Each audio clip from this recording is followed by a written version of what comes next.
Bismillahirrahmanirrahim. Assalamualaikum warahmatullahi wabarakatuh. Waalaikumsalam warahmatullahi wabarakatuh. Sebelum kita mulai pembelajaran hari ini, mari sama-sama kita berdoa. Mudah-mudahan materi yang akan kita pelajari bisa kita pahami bersama dan bisa kita praktekkan atau kita teladani dalam kehidupan sehari-hari. Berdoa mulai. Istidadan musaidatan du'aan raditu billahi rabba wa bil islami dina wa li Muhammadin nabiyya wa rasulah rabbi zidni ilman warzuqni fahman hamilan waj'alni minas sholihin rabbi shrah li sadri wa yassir li amri wahlul 'uqdatam min lisani yafqahu qawli. Allahumma arinal haqqa haqqan warzuqna tinabahu wa arinal batila batilan warzuqna tinabahu. Allahumma la sahla illa ma ja'altahu sahla wa anta taj'alul hasna idza syi'ta sahla. Sifatul muslim al-asyar salimul aqidah sahihul ibadah mahinul khuluqi musaffaqul fikri qawiyul ismi qadirun alal kasbi mujahidun lihawahu harisun ala waqtihi munadzarun fi syu'unihi nafi'un li ghairihi. Salaman. Assalamualaikum warahmatullahi wabarakatuh. Waalaikumsalam. Lapor absen dulu ya. Ade, Alsa, Azra, Kalista,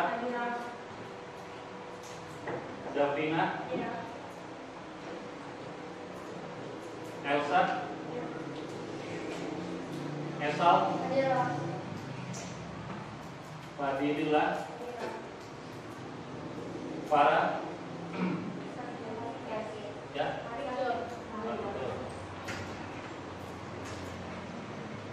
Fitriyatul, Ima, Indah, Laila, Nafila, Paramita, Putri, Salva, Saufia, Safira,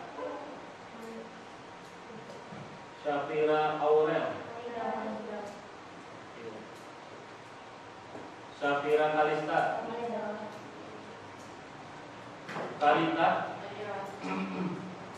Tania, Sabita,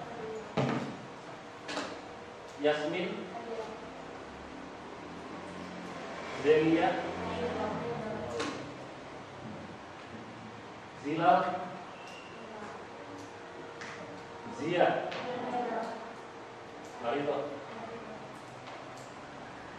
1, 2, 3, 5 orang ya. Safira Aurel berarti udah 3 pertemuan sakit.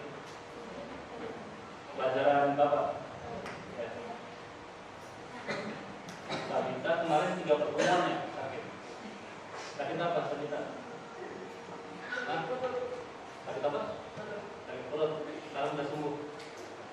Nah, ya, alhamdulillah. Kita doakan teman-teman kita mudah-mudahan yang sedang sakit segera diberi kesembuhan oleh Allah Subhanahu wa taala sehingga bisa segera kembali belajar di kelas bersama. Baik, bismillahirrahmanirrahim. Untuk materi hari ini ada sedikit berbeda ya dengan materi biasanya. Kalau biasanya kita membahas pelajaran Sirah Nabawiyah dengan kitab. Sekarang kita belajar tentang pendidikan agama Islam. Dan materi yang akan Bapak sampaikan di sini yaitu tentang dinasti Bani Umayyah, dari mulai berdirinya, kemudian perkembangan peradaban, terutama dalam bidang ilmu pengetahuan, kemudian nanti tokoh-tokoh ilmuwan Muslim yang lahir pada masa dinasti Bani Umayyah, dan nanti terakhir adalah masa kehancuran atau berakhirnya dinasti Bani Umayyah. Oke, dinasti Bani Umayyah mungkin ini baru kalian dengar saat ini, bahwa dalam sejarah peradaban Islam itu pernah berdiri sebuah dinasti, sebuah pemerintahan Islam yang disebut dengan Bani Umayyah. Ya. Karena kalau kita runut dari pemerintahan Islam, pemerintahan Islam sendiri awal mula berdiri itu didirikan oleh siapa? Siapa yang pertama kali mendirikan negara Islam? Siapa? Nabi Muhammad. Ya. Beliau adalah orang yang pertama kali mendirikan pemerintahan Islam. Di mana? Di kota Madinah, setelah hijrahnya beliau dari Mekah ke Madinah. Karena kalau kalian ingat bahwa periode dakwah Nabi Muhammad itu kan terbagi menjadi dua periode, yaitu periode apa? Periode Mekah dan periode Madinah. Periode Mekah berlangsung berapa lama?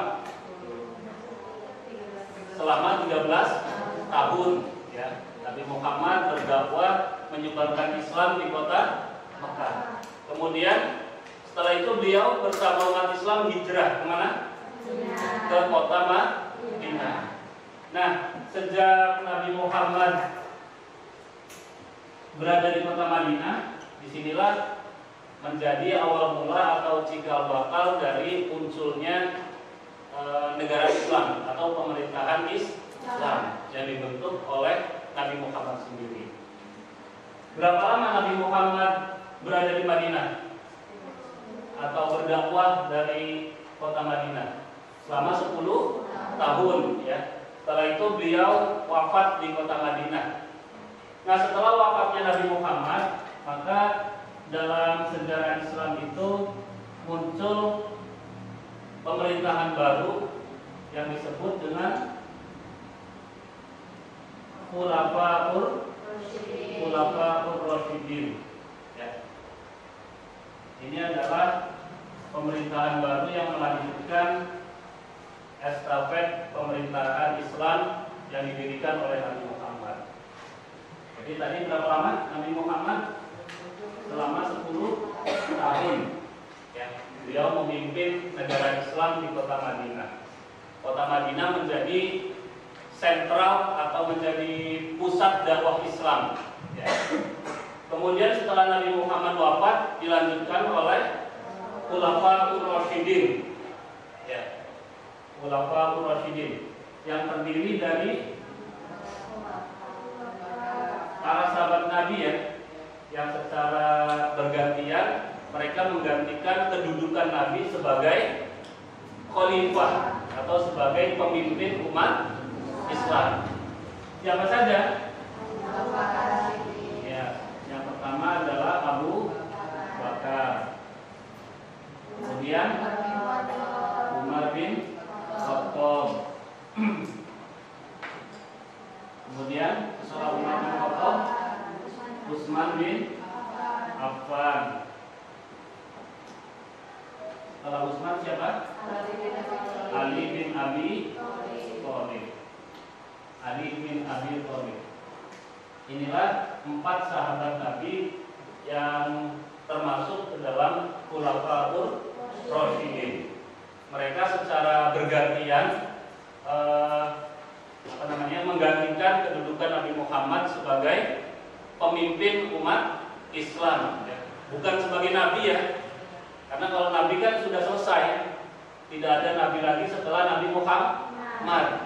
Ya, makanya ini mereka menggantikan kedudukan nabi itu hanya sebagai khalifah, sebagai pemimpin umat Islam. Ya.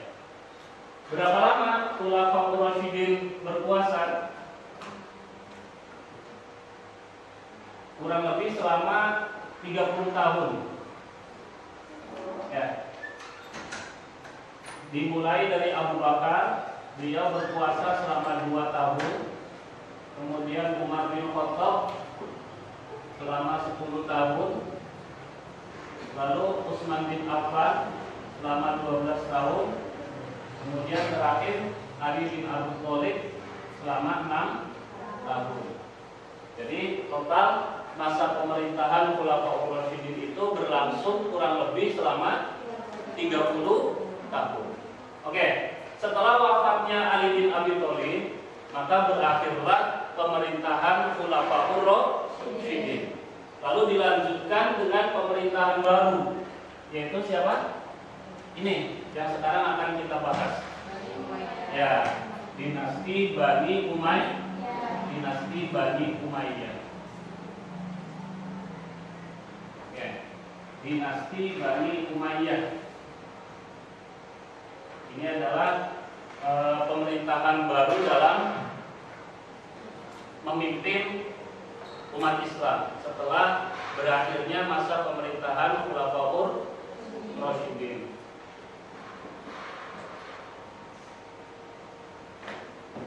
Nah, ini sejarah pertumbuhan dinasti Bani Umayyah. Islam telah memiliki perhatian yang sangat besar terhadap ilmu pengetahuan sejak munculnya sejarah Islam.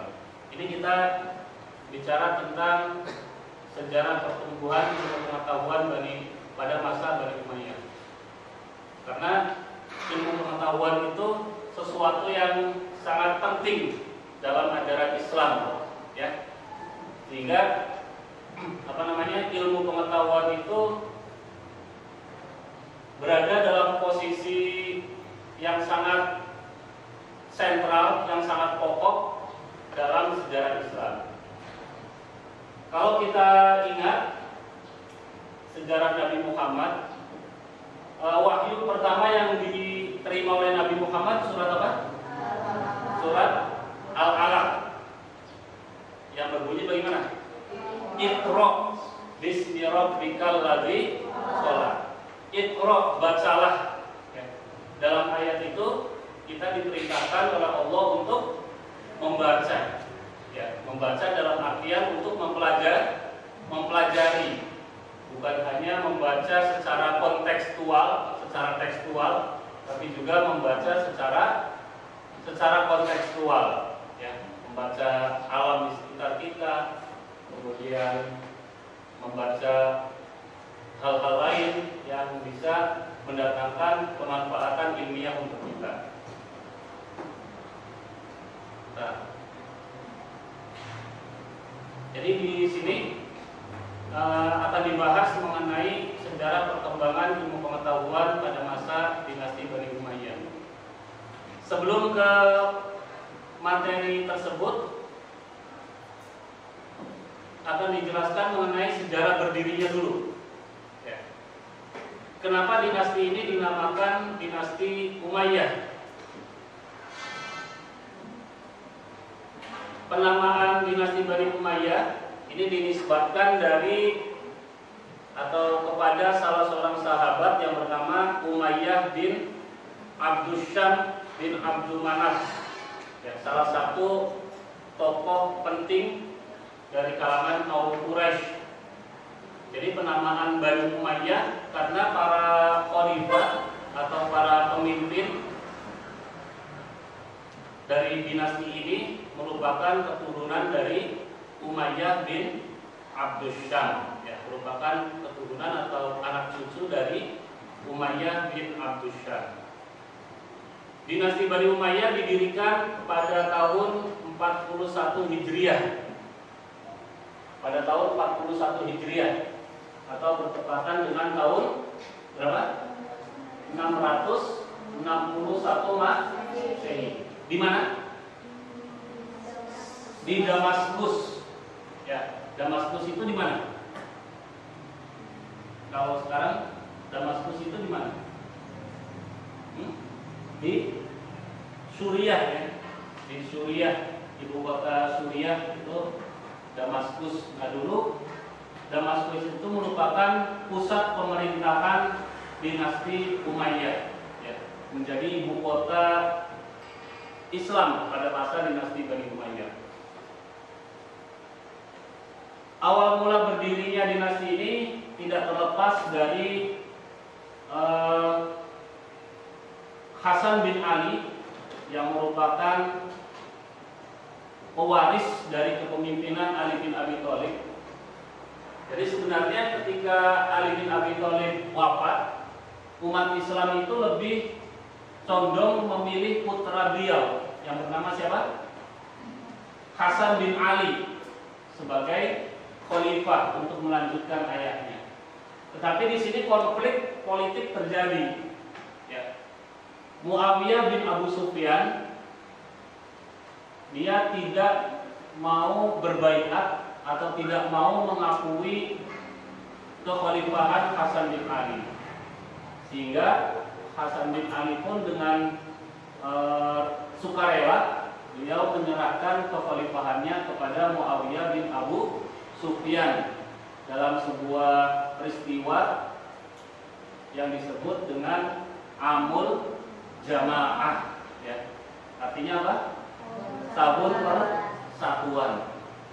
Jadi Hasan bin Ali beliau lebih mementingkan persatuan umat Islam daripada perselisihan, sehingga dengan sukarela beliau bersedia untuk menyerahkan kekhalifahannya kepada Muawiyah bin Abu Sufyan ya.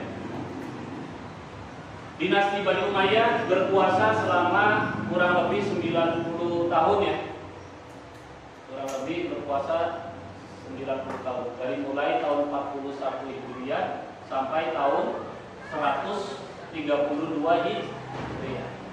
Tahun 661 Masehi sampai 750 Masehi. Oke. Muawiyah bin Abu Sufyan dia menjadi khalifah bukan karena kemenangan diplomasinya dalam perang Siffin. Jadi pada masa akhir kepemimpinan Ali ini terjadi sebuah peperangan, perang saudara antar sesama umat Islam yang disebut dengan perang Siffin ya. Karena adanya konflik politik antara Ali bin Abi Thalib dengan Muawiyah bin Abu Sufyan.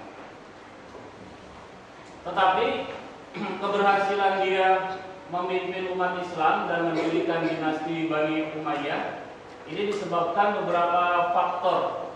Yang pertama adanya dukungan yang kuat dari rakyat Suriah dan tentunya dari keluarga dia sendiri, yaitu Bani Umayyah. Yang kedua, Muawiyah adalah sosok seseorang yang sangat bijaksana, yang terkenal bijaksana dalam karir dia sebagai seorang gubernur ya. Jadi sebelum mendirikan dinasti ini, karir politik seorang Muawiyah adalah pernah menjadi gubernur. Kemudian Muawiyah memiliki kemampuan yang menonjol sebagai seorang negarawan. Jadi pengalaman dia dalam dunia politik pemerintahan itu menjadikan dia sebagai seorang negarawan sejati. Dan itu menjadi modal bagi Muawiyah bin Abu Sufyan dalam mendirikan dinasti Bani Umayyah. Oke, kalau sebelumnya Khulafaur Rasyidin dipimpin oleh 4 khalifah. Kalau dinasti Bani Umayyah dipimpin oleh berapa khalifah? Ada 14 khalifah, ya kan? Jadi selama kurun waktu 90 tahun itu ada 14 khalifah yang secara turun-temurun menjadi pemimpin umat Islam, menjadi pemimpin dari dinasti ini. Yang pertama adalah Muawiyah bin Abu Sufyan. Dia khalifah pertama sekaligus pendiri dinasti Bani Umayyah. Kalian bisa lihat Muawiyah ini berkuasa dari tahun 41 sampai tahun 60. Berarti kurang lebih 20 tahun ya. Kemudian setelah wafat dilanjutkan oleh putranya yang bernama Yazid bin Muawiyah. Setelah Yazid wafat diganti lagi putranya yang bernama siapa? Muawiyah bin Yazid. Jadi turun-temurun itu yang menjadi ciri khas dalam sebuah pemerintahan dinasti ya. Mereka menganut apa? Menganut sistem monarki atau turun-temurun ya. Dari ayahnya, anaknya, turun lagi nanti ke cucunya terus, sehingga itu tidak memberikan kesempatan bagi orang lain, walaupun mungkin ada potensi yang lebih baik. Jika dia bukan keturunan kerajaan, ya tidak akan mungkin bisa menjadi khalifah. Nah, baru kemudian khalifah keempat Marwan bin Hakam ya. Jadi terputus selesai sampai di Muawiyah. Tapi Marwan bin Hakam pun masih satu keturunan dengan Umayyah. Ya. Nah, mulai dari Marwan bin Hakam itu dilanjutkan dari garis keturunan Marwan, Abdul Malik bin Marwan, kemudian Walid bin Abdul Malik, Sulaiman bin Abdul Malik. Lalu ini Umar bin Abdul Aziz, kemudian Yazid bin Abdul Malik, Hisham bin Abdul Malik, Walid bin Yazid, Yazid bin Walid, Ibrahim bin Walid, dan yang terakhir Marwan bin Muhammad. Inilah nama-nama khalifah yang pernah memimpin pemerintahan Islam pada masa dinasti Bani Umayyah. Di antara 14 khalifah itu yang paling menonjol atau yang paling sukses dalam memimpin umat Islam ada berapa? Ada 5. Yang pertama Muawiyah ya. Muawiyah bin Abu Sufyan, khalifah pertama. Kemudian Abdul Malik bin Marwan, khalifah keberapa ini? Khalifah kelima. Kemudian Al-Walid bin Abdul Malik, khalifah ke-6. Umar bin Abdul Aziz, khalifah ke-8. Lalu khalifah ke-10 yaitu Hisham bin Abdul Malik.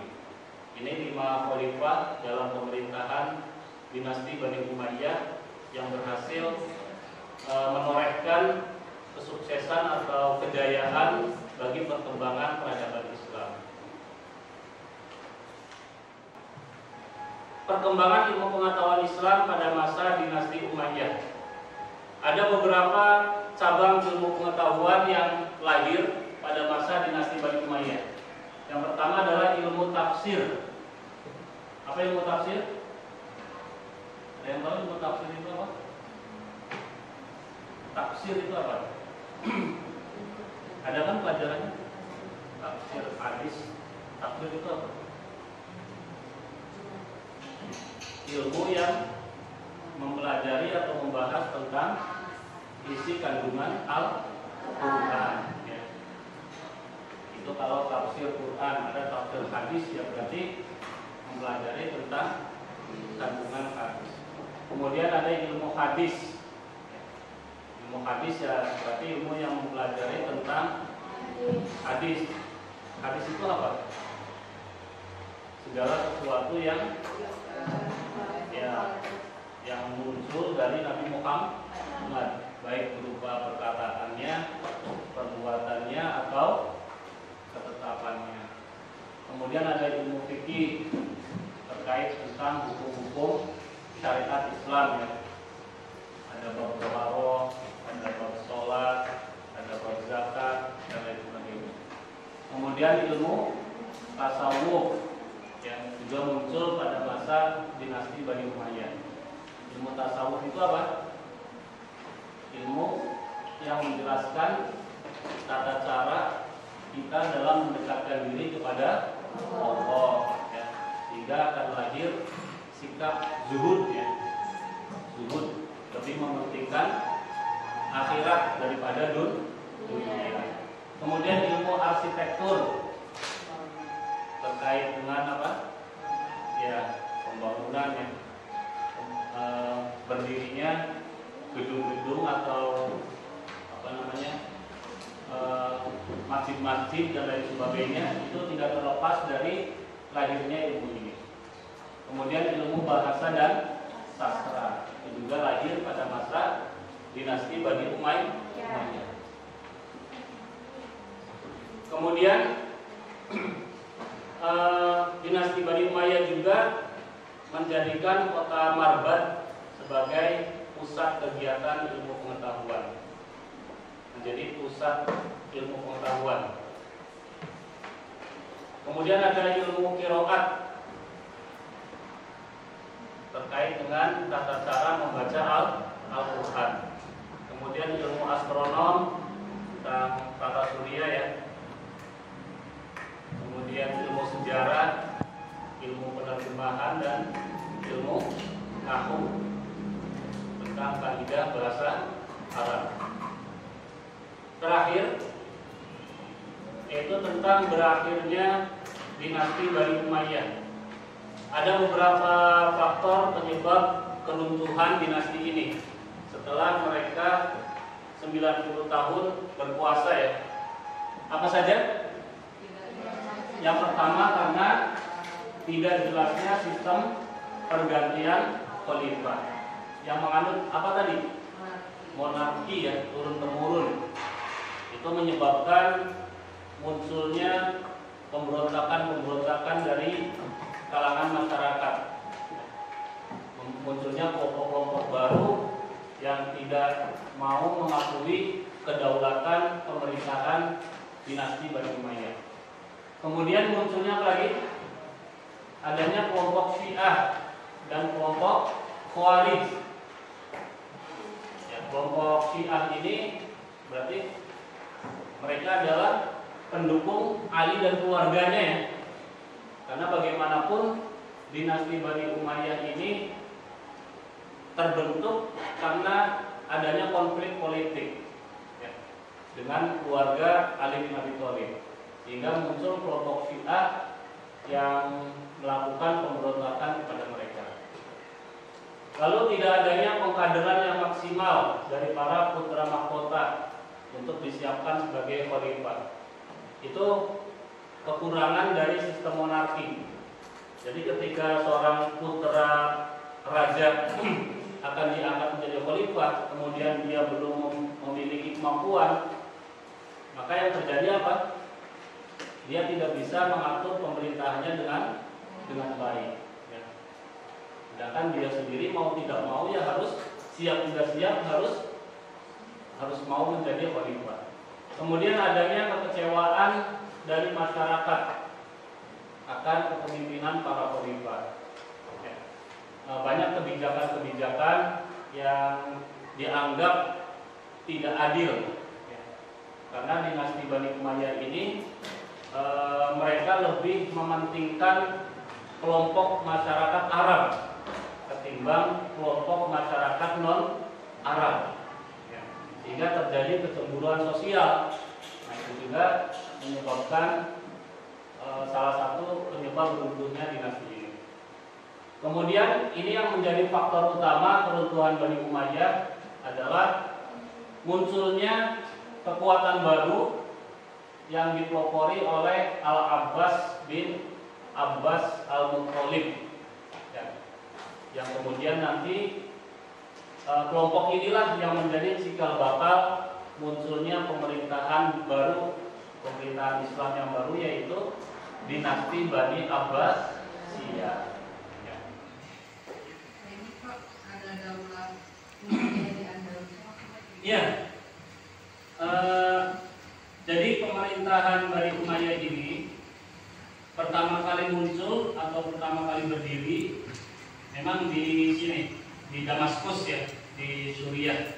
Tapi nanti ada pemerintahan dinasti Bani Umayyah cabang pemerintahan dinasti Bani Umayyah yang berada di mana? Di Andalusia atau Spanyol. Ya. Tapi dinasti Bani Umayyah yang di Andalusia ini dia berada di bawah kekuasaan dinasti Bani Abbasiyah. Ya. Jadi dia bukan sebuah pemerintahan tersendiri. Jadi walaupun namanya dinasti Bani Umayyah, tapi dia mengakui kekuasaan dinasti Bani Abbasiyah. Tapi dinasti ini yang di mana? Yang di Andalusia tidak terlalu disorot karena memang lebih para ahli sejarah lebih melihat dengan perkembangan pemerintahan Bani Abbasiyah. Ya, ada dinasti Bani Umayyah versi Damaskus seperti itu. Ada dinasti Bani Umayyah yang berkuasa di Andalusia Spanyol. Ada lagi?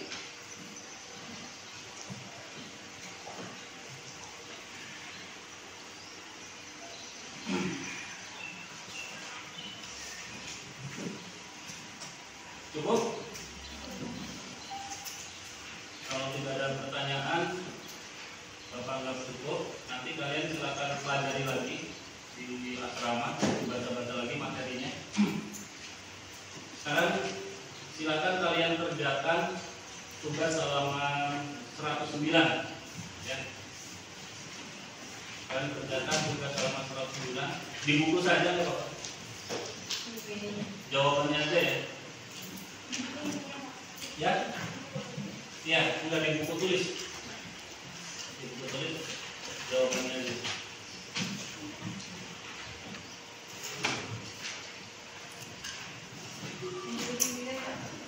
Ya, untuk tugas ini sendiri individu. Nanti untuk tugas kelompoknya yang bagian C itu, silakan nanti kalian bentuk kelompok, kemudian kerjakan tugas kelompok yang di bagian C halaman 111.